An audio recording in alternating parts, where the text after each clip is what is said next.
My name is Juan Araujo. I am 79 years old, and if you are willing to listen, I will recount the story of how I lost everything I held most dear in life. Do not think it will be easy to hear. It is not easy for me to tell either. But perhaps there is something in this story that can serve as a warning, or perhaps a lesson. I was born and raised in São Paulo, in a modest neighborhood where nothing came easily. I learned early on that the only way out of poverty was through hard work. And I worked. I worked tirelessly. I started as a helper in a construction materials warehouse, and over the years, I became the owner of properties scattered throughout the city. Looking back, I'm even surprised at how much I accomplished, but none of these victories would have held meaning without Maria. Ah, Maria. She was the one who made everything worthwhile.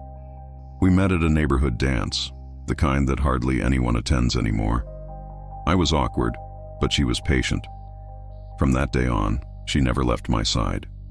Maria was the strongest and most generous woman I have ever known. We married young, filled with dreams, and together we raised 4 children: Carlos, Ana Paula, Gustavo, and Rafael. Family life was everything to me. I remember how our home always smelled of fresh food, especially when Maria made her famous cheesy baked rice. The sound of the children playing in the yard mingled with the radio Maria listened to while cooking. It was chaotic, but in a good way. A chaos only a home filled with life can offer.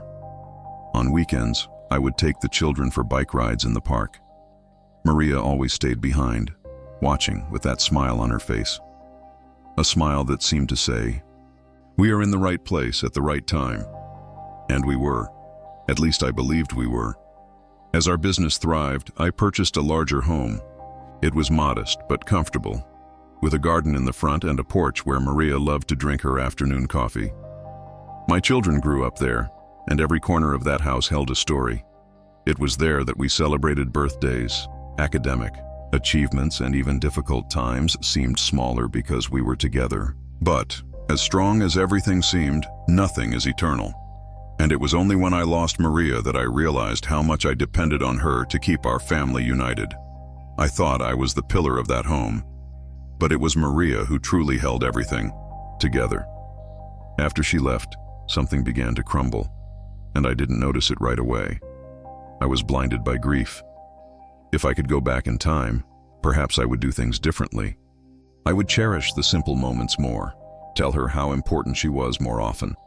But life, as you know, does not allow us to rewind, only to move forward even when there is no clear path ahead. Maria was always the heart of our family, that I never had any doubt. But it was only after she left that I realized how much we depended on her, how irreplaceable she was. It was so sudden.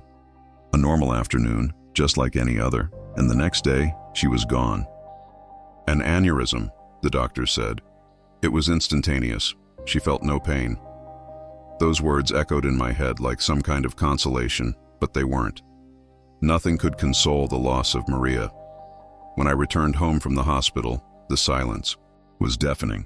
Our home, which had always been filled with laughter and conversation, felt colder. I remember entering the kitchen and seeing the pan she had used for lunch still on the stove. The scent of the food was still there, as if she were going to appear at any moment to tell me dinner was ready. But she didn't appear. In the first few days, I tried to maintain a routine, perhaps as a way of pretending everything was all right. I took coffee out to the porch as I did with her, but her chair remained empty. At night, I stayed awake, staring at the ceiling, waiting to hear the sound of her bedroom door opening, as she always did to check on the children. The boys now, grown, were trying to cope with the loss in their own ways. Carlos withdrew, preferring to occupy his mind with work. Ana Paula tried to be strong, but I caught her crying in secret on the porch.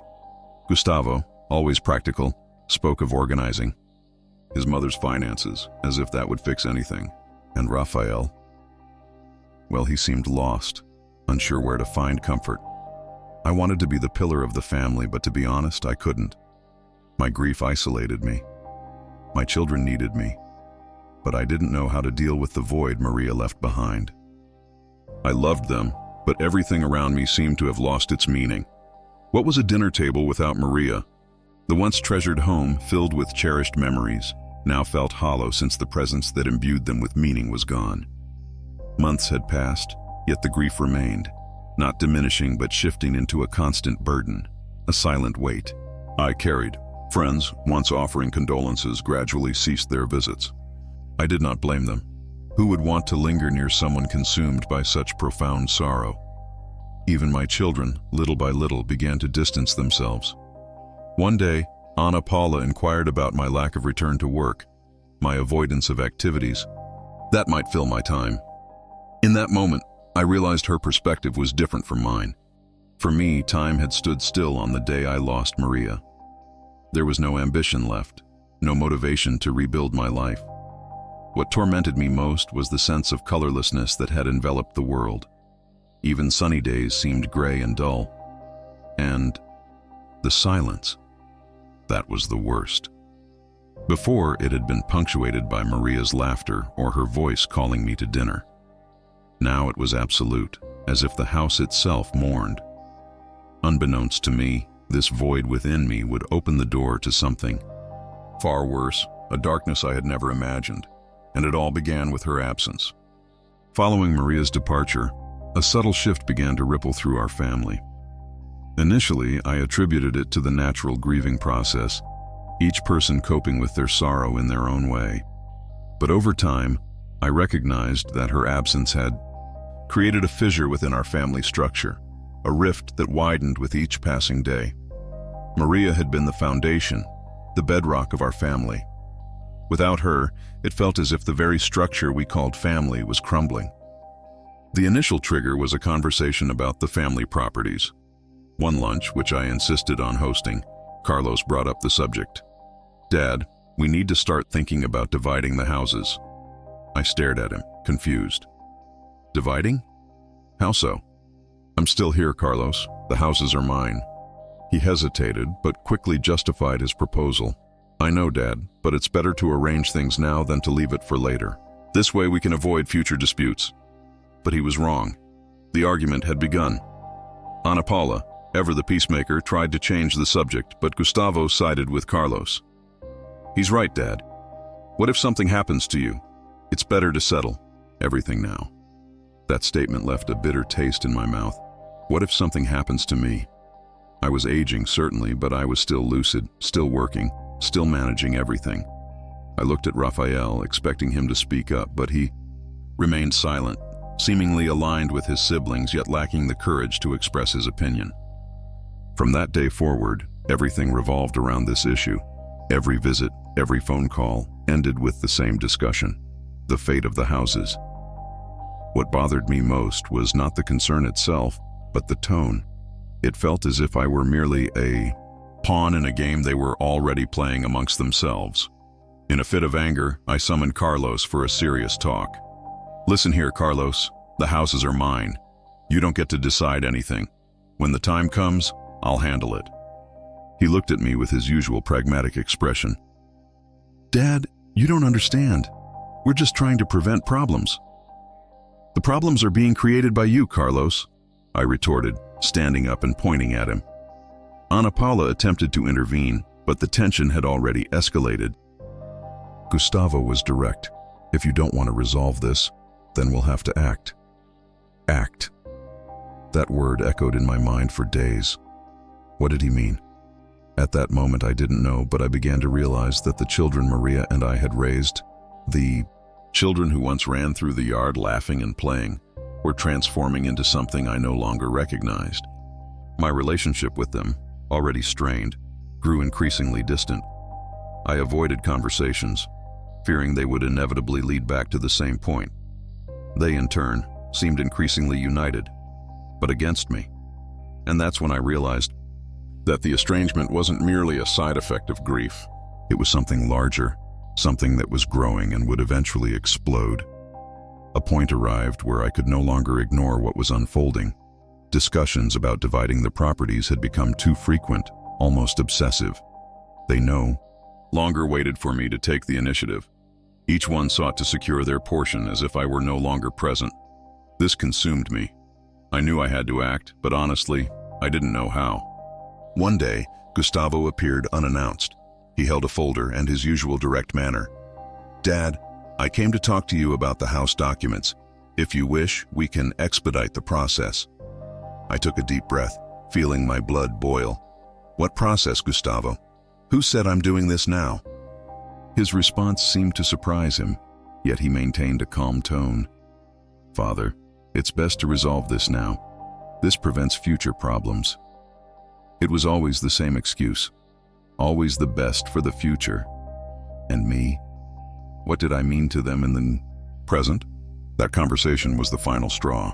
When Gustavo left, I sat on the porch swing, the very one Maria used to occupy, and gazed at the garden. She always said it was our haven. But at that moment, there was no peace within me. That night, I summoned all four of them for a discussion. I needed to put an end to this, once and for all. When they gathered in the living room, the atmosphere was already tense. I observed them for a moment, trying to recognize my children. I attempted to recall the children who ran through the yard, who embraced me upon my return from work. But what I saw were ambitious adults, each with their own agenda. "Look, I'll be direct," I began, my voice firmer than I anticipated. "These houses are mine. I worked for each one. And as long as I live, no one will decide for me." Carlos was the first to respond, as usual. "Father, no one is trying to take anything from you, but nothing," I interrupted. "You have no right to speak of division, inheritance, or anything like that while I'm here. I am alive." Ana Paula appeared uneasy, but said nothing. Gustavo nodded his head and muttered something incomprehensible. Rafael remained silent, staring at the floor. "If you can't respect that, then you don't need to come here anymore. The house is mine, and I decide what happens to it." The ensuing silence was profound. They exchanged glances, as if plotting a plan right there before me. I wished this would be the end of the argument, but I knew it wouldn't. Deep down, I felt this decision wouldn't resolve anything. On the contrary, it was merely the beginning of something much larger. Something I couldn't foresee. Following that conversation, a heavy silence descended. None of my children mentioned the subject for several weeks, but I knew this was just a lull before the storm. I don't know if it was intuition or simply the experience of having seen much in life, but I felt they were conspiring. My suspicions were confirmed when, one day, I received a letter.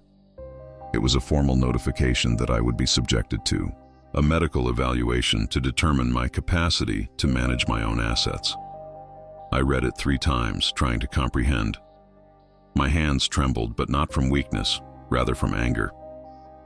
Carlos came to speak with me shortly after, as if doing me a favor. "Father, it's just a procedure. Don't worry. It's to protect you, you know? Protect." That word left his mouth like poison. "Protect from what, Carlos? From yourselves?" He sighed, trying to maintain composure. "Father, this is for your own good. We just want to ensure everything is in order. For my own good." They always used that excuse.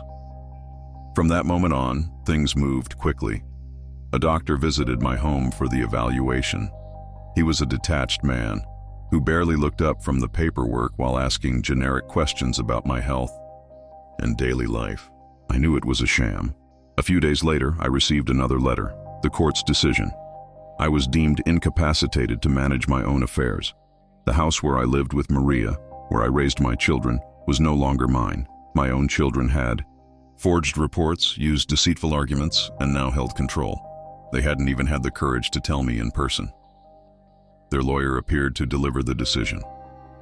"Unfortunately, Mr. Juon, the judge's decision is final." "Unfortunately," I replied. "Don't say you're sorry.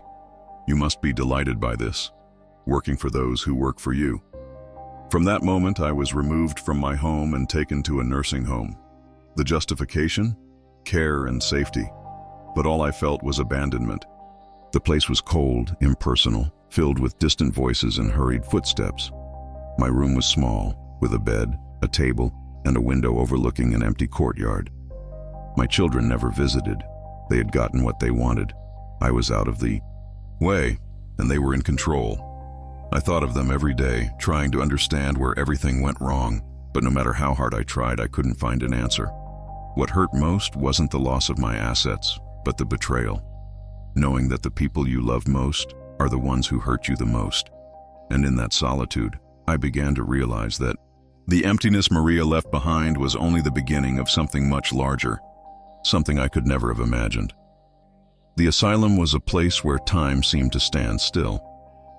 Days unfolded slowly, without haste, as residents wandered the corridors or sat in silence in the courtyard.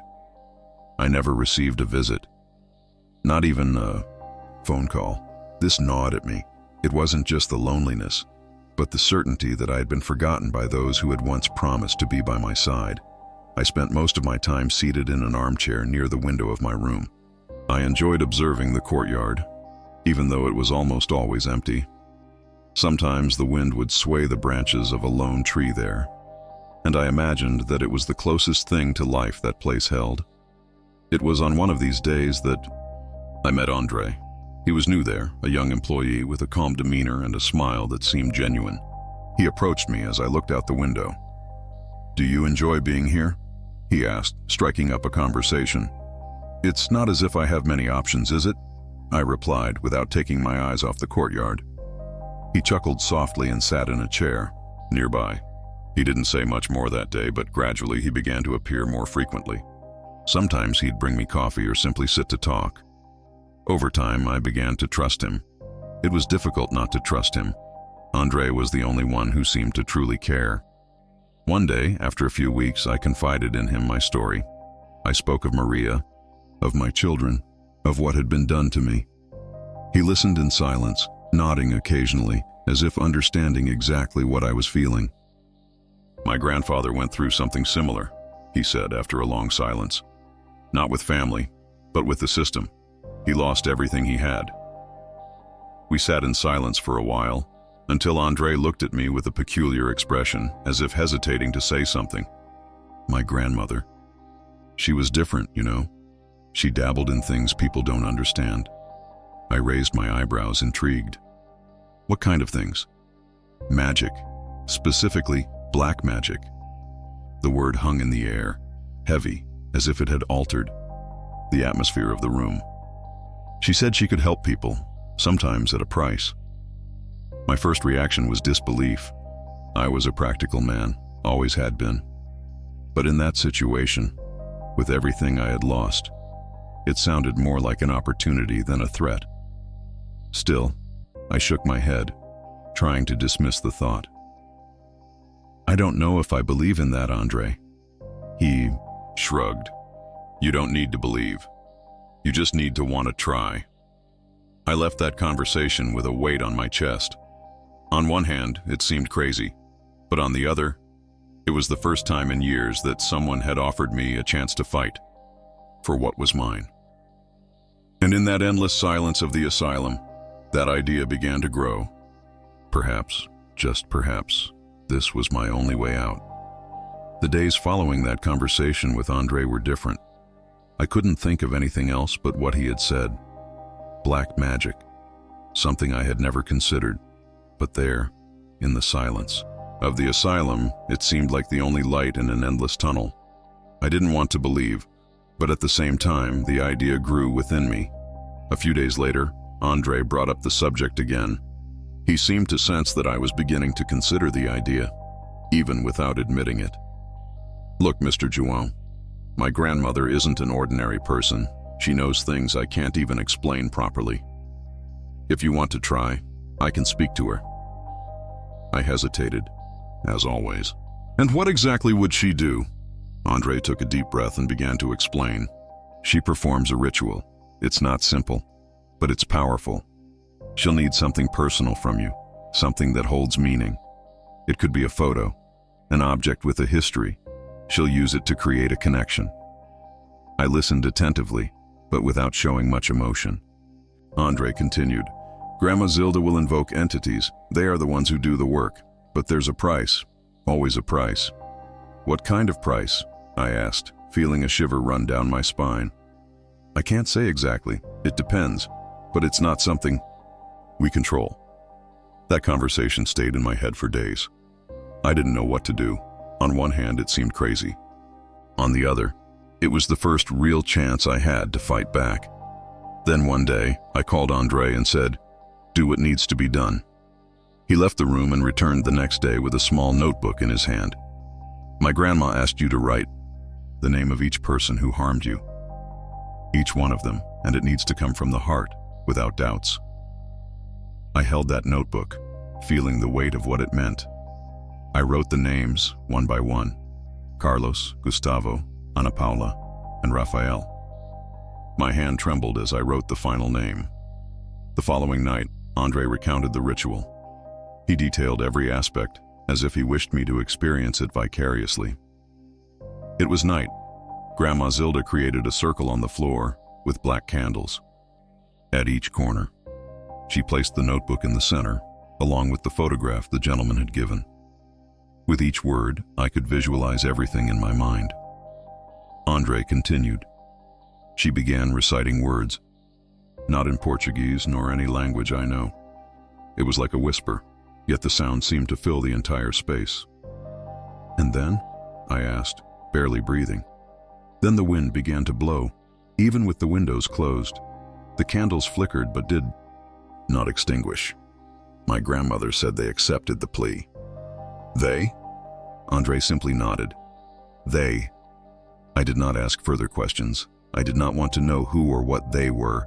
I only desired the outcome. And that night, when I lay down, for the first time in years, I felt a different sensation. Hope. I did not know what the future held, but I was prepared to pay the price. Following that ritual, things began to change. I do not know if it was coincidence, fate, or the price Andre mentioned, but something was different. The first clue came in the form of an unexpected call from lawyer Adalberto, recommended by Andre. He was a serious man, with a direct manner. That reminded me of who I used to be. "Mr. João, I have reviewed the case. Your children committed numerous irregularities in the guardianship proceedings. There is document forgery and a series of flaws that we can use to your advantage." I was at a loss for words. It was a glimmer of hope, but also confirmation that what Andre and Grandma Zilda had done was working. When I shared the news with Andre, he merely smiled. "I told you my grandmother knew what she was doing." The proceedings commenced swiftly. Adalberto was a meticulous lawyer, and he knew precisely where to strike. In the first hearing, he presented evidence that the medical evaluations had been falsified. The doctors who signed the documents did not even exist. Carlos, of course, attempted to justify. "This is absurd, Your Honor. My father is old. He can no longer manage the properties." But Adalberto countered firmly. "Old, yes, but not incapacitated. And you, Mr. Carlos, are not the judge to decide this." With each hearing, the tension escalated. Gustavo tried to maintain composure, but it was evident that he was uncomfortable. Ana Paula, who always sought to avoid confrontation, was visibly shaken. And Rafael seemed confused, as if he no longer knew which side he was on. It was during the third day of the proceedings that something occurred that I would never forget. While awaiting the start of the session, Adalberto received an urgent call. He left the room and minutes later returned, his face grave. "Mr. João, I need to speak with you privately." We went to a corner and he delivered the news. Rafael, my youngest son, had been involved in a car accident. He did not survive. My heart stopped for a moment. It was as if the world had crumbled around me.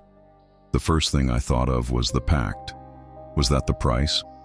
Had I somehow caused the death of my own son?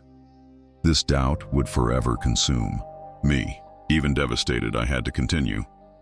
The trial had to reach its conclusion. On the day of the final decision, the judge declared the guardianship invalid and ordered that all assets be returned to me. I should have felt victorious, but all I felt was emptiness.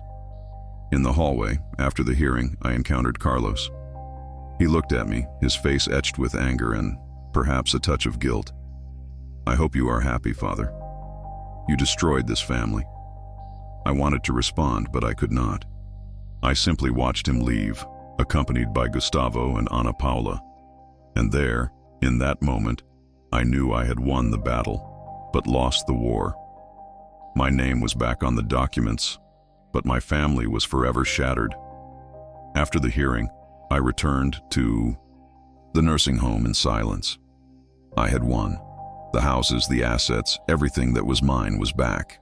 But standing in that empty room, looking at the white walls, smelling the disinfectant in the air, I asked myself, now what? The price of victory had been high. I lost Raphael, my youngest son, the one Maria always said was most like me. I do not know if it was the pact or simply the fatality of life, but the doubt will never leave me. Did he pay the price for my choices? This question echoes in my head to this day. Andre visited me the following day. He entered the room with his usual smile, but it seemed he understood that something had changed. He settled into the chair beside my bed, remaining silent for a while before saying, "My grandmother asked me to inform you that the pact is complete. They have accepted." I didn't respond immediately. I gazed out the window, focusing on the yard tree. The leaves swayed gently in the breeze, but to me, they seemed to whisper something incomprehensible. "So, that's it?" I finally asked. "Is it over?" Andre shook his head. "Nothing truly ends, Mr. João. What is done is done." He didn't need to say more. I understood precisely what he meant. A subtle shift permeated my surroundings. Subtle cues I had tried to ignore, shadows that appeared to move independently, a cold that arose inexplicably, whispers I swore I heard when alone. The pact had returned everything, yet something remained, an unyielding residue. When I eventually left the asylum, a confusing array of emotions overwhelmed me. I was free, yet isolated. My children had severed contact. Carlos, Ana Paula, and Gustavo continued their lives, but our connection was severed, as irreparable as Raphael's loss. I returned to my home, the place where Maria and I had built our family. The furniture remained in its familiar positions, but the silence was deafening. Laughter was absent, and the aroma of home-cooked meals was gone. Only memories, now like phantoms, lingered. During my first night back, I dreamt of Maria. She stood on the porch enjoying coffee, her gaze fixed on the garden. As I approached, she looked at me and smiled, but there was something different about her smile, something that jolted me awake with a shiver. It wasn't the smile of old. It was as if she knew something I didn't. I had regained everything, but at what cost? This question haunted me daily. Deep down, I knew the price extended beyond my actions, encompassing the choices I had neglected to make. Had I been a better father, perhaps things would be different. Perhaps Maria would have been proud of me and not looked at me that way in my dreams. My triumph had granted me what I desired, but taken away what I needed most: my family. Now, I was just a man in a house too large, surrounded by memories that refused to leave me. Today, at 79 years of age, I reflect on these events. Life has a cruel way of teaching lessons, but sometimes those lessons arrive too late. Regained my possessions, my properties, but lost my family. In the end, what good is wealth without the people who matter? If I could turn back time, I would do everything differently. I'm not referring to the pact or the trial. I'm talking about before. Back then, when Maria was still alive, I would have been more present, shown my children the value of togetherness. But time is relentless, and it does not return. All that remains are the memories and the weight of choices. The house I now inhabit is filled with silence. Each room holds a memory.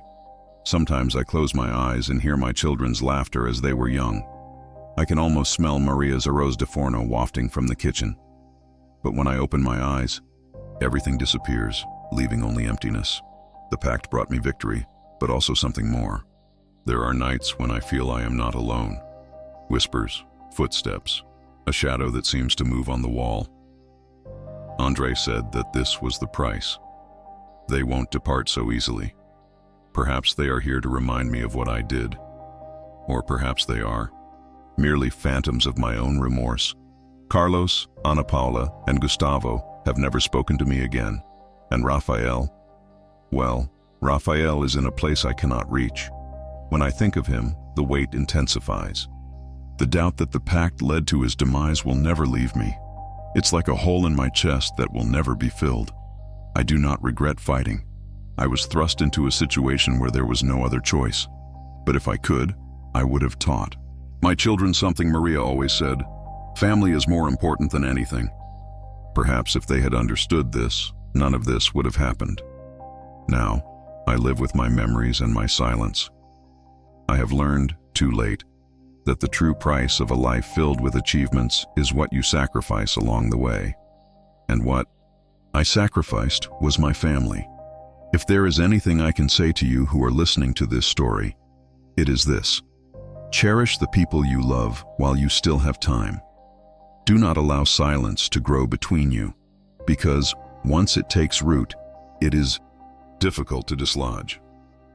And remember, evil never stays far away. It always finds its way back.